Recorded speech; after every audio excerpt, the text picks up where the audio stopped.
Merry Christmas po at Happy New Year. Si Wushi Rider po ito. Para sa ating annual na Christmas special, ay re-reviewin po natin ang ating pinakamamahal na Euro Kiwi Cafe Racer 152. Makalipas ang 2.5 taon at 3,500 kilometers sa odometer. Para naman makatulong sa mga nagbabalak na bumili ng ganitong klaseng motor, at syempre, para din sa mga nakabili na magkaroon sila ng idea kung ano ang performance at issues ng ating motor. Ang inyo pong napapanood ay ang aking biyahe noong December 28 mula sa Bougainville Suite Resort, Antipolo, pauwi ng Rosario. Humihingi po ako ng paumanhin sa inyo dahil na mas pinili kong mag-voice over kesa i-broadcast yung live. Kasi po pa nagbablog po tayo at medyo excited, mabilis akong magsalita, sarili ko mismo hindi ko maintindihan. 4 na bahagi po ang ating review. Ang una ay yung trending o mga known issues. Ito po yung mga balitang kumakalat tungkol sa problema at mga issue ng ating motor. Iisa-isahin po natin ang mga isyung ito. Ipapaalam ko po kung naranasan ko nga at kung ano man ang mga solusyon na ginawa ko para sa mga problemang ito. Ang susunod po ay yung mga actual na issues. Ito po yung mga problemang naranasan ko maliban dun sa mga trending na balita o mga problema o issue daw ng ating motor. Ang part 3 po natin ay yung mga accessories and upgrades. Ito po yung lahat ng mga dinagdag ko, pinalitan, nirepair at binodify sa ating CR152. Ang huling bahagi po natin ay summary, conclusions at recommendations. Ito po ay ang kabuuan ng nararamdaman ko sa pagbili ng ating motor. Makalipas ang 2.5 taon at 3,500 kilometers sa odometer. Happy ba? Nagsisisi ba? May re-recommend ako ba sa iba? Alamin natin. Pangungunahan ko na po kayo, hindi po laspag ang ating motor. Ang biyahe ko lang araw-araw ay 7.5 kilometers. Balikan na yun. Kaya siguro ang pagpasihan na lang natin ay yung odometer. Ito po ang itsura niya ng bagong bili. Sa kaliwa, noong April 16, 2019 at sa kanan naman ay yung latest picture niya noong December 30, 2021. Part 1, known issues. Number 1, madaling maputol na clutch cable. Hindi ko po naranasan to. Hanggang ngayon, ang nakakabit pa rin ay yung stock na clutch cable at wala pa rin senyales na mapuputol siya. Ang ginawa ko lang ay inadjust ko yung clutch na medyo malalim at inalagaan ko ng langis. Number 2, madaling maputol na shifter bolt. Hindi ko na po inantay na mangyari to. Nagpalit na po kaagad ako ng shifter bolt, yung double locking, at lagi po ako may dalang reserba. Number 3, madulas na stock tires. Hindi ko rin po naranasan to. Siguro dahil mabagal lang po ako magpatakbo, hindi ako mahilig tumutok, at after 1.5 years, ay nagpalit din po ako ng dual sports na gulong. Ika-4, ang nawawalang neutral. Dahil nga po baguhan lang akong rider, nung una ay talagang nahihirapan akong hanapin ng neutral, lalo na pag mag-full stop. Ang tingin kong solusyon dito ay practice. Dahil ang mga batikang rider, hindi naman problema to eh. Sa ngayon po, medyo nasanay na ako. Hindi na ako gaanong nahihirapan. Ika-5, 60 kph na vibration o yanig. Ito po yung issue na paglagpas nyo ng 60 km per hour ay nagwiwigil yung gulong sa unahan. Tunay po ang isyong ito. Nung una ko pong naranasan to, ninervyos ako. Ang solusyon po ay 100 pesos lang. Ipa-align nyo lang po yung unahan at likod na gulong. Ika-6, tabi yung rear fender o tapalodo sa likod. Nung dumating yung motor, yun kaagad ang unang napansin ko. Tabi nga yung tapalodo sa likod, di align sa gulong. Ang ginawa ko po ay minasahe ko ng konti. Hinila-hila, medyo pinwersa. Ayun, dumiretso naman siya. Number 7, mabilis umilaw na low fuel indicator. Ang fuel capacity ng ating tangke ay 12 liters minus 2 liters para sa reserve. Sa obserbasyon ko po ay mga 5 liters pa lang ang nababawas, umiilaw na ang low fuel indicator. Mabuti naman po yung ganong sistema dahil naaagapan natin ang pagkarga ng gasolina. Pero kung naiirita kayo, kagaya ko, ang tingin kong solusyon para mawala yung ilaw ay magkarga ng gas. 888 exhaust pipe crackling sound. Ito po yung tuwing papatayin nyo yung makina, parang may nagpiprito sa ating tambutso. Siguro po ay dahil manipis lang ang bakal ng ating tambutso. Pagpatay ng makina habang lumalamig yung tambutso ay tumutunog. Ang solusyon dito ay wala o palit pipe. Last number na po para sa part 1, number 9, kinakalawang na fuel tank cover. Tunay po ito pag umuulan at nabasa yung tangke natin. Hindi po kasi gaanong silyado yung tank cover natin.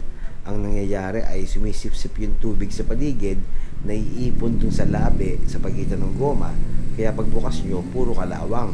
Ang ginagawa ko po ay naalagaan ko lang ng punas. Part 2 na po tayo, mga actual issues, ang mga problema at mga piyesang nasira sa ating motor, at syempre, ang mga solusyon na ginawa ko para dito. Karamihan po sa mga isyong to ay ako rin po ang may kasalanan. Maaaring dulot ng sobrang kalikot, upgrade, maling troubleshooting, o nagmamarunong. Ang kauna-unahang pyesa pong nasira sa ating motor ay yung starter relay. Siguro dahil mahilig ako magkalikot ng karburador, gustong matuto magtono, kalimitan mali ang tono, madalas mamatayan, panay push start, ayun, bumigay. Dinala ko po agad sa mekaniko ng SIM.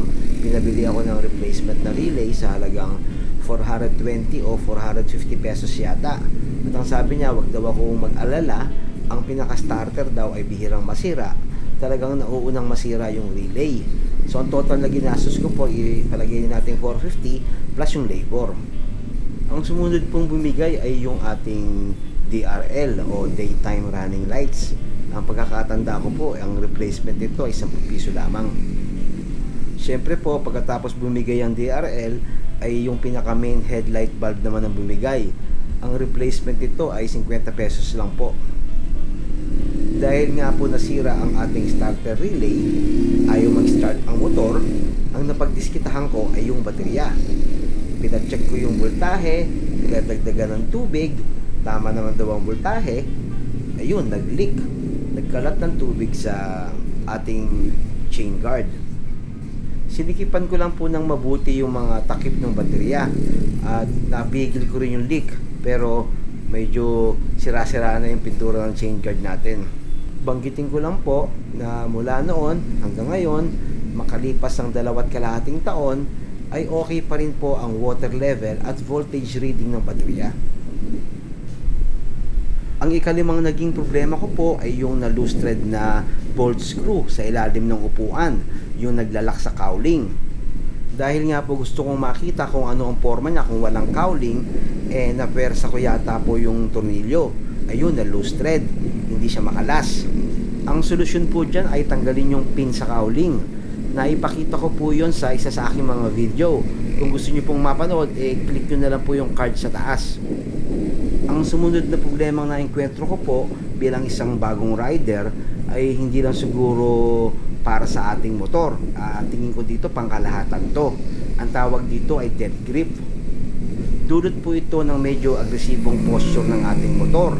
Napepersa po yung ating pulso, nandun lahat yung bigat ng katawan. Sa unang buwan ng aking pagmumotor, grabe talaga ang pagmamanhid. Talagang tumitigil ako, hindi ko kinaya dahil wala nang pakiramdam yung mga kamay ko.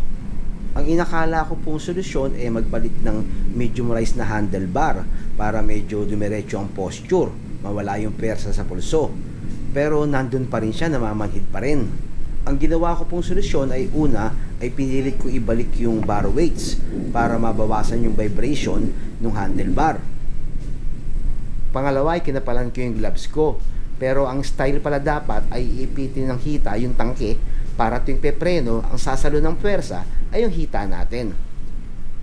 Ang pinakahuling style na ginawa ko ay tuwing full stop ay binibitawan ko yung manubela, medyo stretching para ma-relax naman yung ating pulso. Sa tingin ko po lahat ito ay nakatulong para mabawasan ang pamamanhid ng kamay. Ngayon po ay bihirang-bihira ng mamanhid ang kamay ko. Talagang pag super long ride lang talaga at super traffic, minsan namamanhid ng konti. Pero konti lang. Ang pinakahuling issue pong naganap ay yung nabaling side cover lock. Kakakalikot, kakalinis ng filter, ayun, napuwersa at nabali yung lock ng side cover. Ang epektibong solusyon na ginawa ko po ay super glue. Ikatlong bahagi na po tayo. Lahat ng mga pinalitan at dinagdag o mga accessories o upgrades sa ating motor. Isa-isahin po natin ito, pero hindi ko na po i-share yung mga komplikasyon na dulot nga nitong mga dinagdag at mga minodify natin. Siguro po sa ibang video na yon para mas malinaw at may mga actual footages tayo. Number 1, bar and side mirrors. Number 2, control switches. Number 3, fat bar with riser. Number 4, clutch and brake levers. Number 5, grips. Number 6, windscreen. Number 7, headlight grille. Number 8, seat assembly. Number 9, tool bag. Number 10, saddlebags. 11, tank emblem. 12, tank pads. 13, tires 110 sa harapan, 130 sa likod. 14, mudguard, anti-putik. Number 15, bangka o side stand riser. Number 16, spark plug. Number 17, LED headlights. And number 18, pinaiksing tapalodo sa unahan. Huling bahagi na po itong rating ko, saka summary, conclusion at mga recommendations. Number 1, ease of use. Masunurin ba siya? Smooth ba siyang gamitin? Madali bang daling kahit saan? Binigay ko 8. Number 2, parts durability. Mula nung bumili po ako ng mga aftermarket na spare parts, ay na-impress po ako sa tibay at ganda ng mga stock parts natin. Ang binigay ko pong score ay 8. Number 3, parts availability. 10 po ang score na binigay ko dahil pag pinapa-service ko po yung motor, lahat ng mga piyesang kailangan ay madali lang bilhin. Number 4, maintenance. Madali lang po siyang i-maintain, madaling linisin, madaling langisan. Lahat ng mga kailangan yung kalikutin ay maaabot nyo agad. Kaya po 9 ang binigay ko. Number 5, madali pa siyang i-customize. Wala akong masabi dito dahil napakagandang base bike po ito. Kaya 10 ang score ko. Number 6, safety. Safety ng rider at safety ng mga pedestrian. Unang-una, wala siyang ABS-CBN dahil mura lang siya. Pangalawa, binase ko sa mga kumakalat na balitang medyo madalas yung gulong. Kaya po, safety lang. 7 lang ang binigay ko. Susunod, comfort. Ito po yung riding quality. Maayos ba yung shocks niya? Masakit ba sa bangs yung mga lubak? Masakit ba sa puwet yung upuan pag long ride? Nakakangawit ba yung riding posture? Komportable naman po ako at medyo type ko yung agresibong riding posture niya. Kaya po 8 ang binigay kong score. Ikawalo, overall power for a 150cc na motor. Malakas ba siya o weak siya? Sa karanasan ko po ay never pa naman ako binitin ng ating motor. Yung hatak niya parang bago pa rin. Ang top speed niya medyo bitin. Saka kumpara sa ibang 150cc na motor ay hindi naman po ganun kalakasan ng ating motor. Kaya po 7 lang ang score. Number 9, fuel efficiency. Malakas ba sa gasolina ang ating motor? Ito lang masasabi ko. Ang pinakamatipid ko ay 22 kilometers per liter. Ang average ko ay 20 kilometers per liter. City driving po yun. Kaya montik nang bumagsak yung score niya. 6 lang. Number 10, value for money. Sa halagang 53,800 pesos, sa tingin ko sulit na po ito. Kaya 10 po ang score. Ang total score ko po ay 8.3. Ang mga ratings ko po ay personal na experience ko po yan. At syempre, excited din ako malaman ng mga rating nyo. Sana mag-score din kayo sa comments para malaman naman ng karamihan ang mga karanasan natin sa ating Euro Keyway Cafe Racer 152. Hanggang dito na lang po ang ating episode. Pwede naman po kayo mag-subscribe kung type nyo, pwede rin mag-like, at syempre ang pinaka-importante sa lahat para sa akin ay yung mga comments nyo po. Ride safe po palagi, sabay-sabay nating salubungin ng 2022. Si Wushi Rider po ito na walang humpay na nagpapasalamat sa inyong suporta. Hanggang sa susunod po nating episode.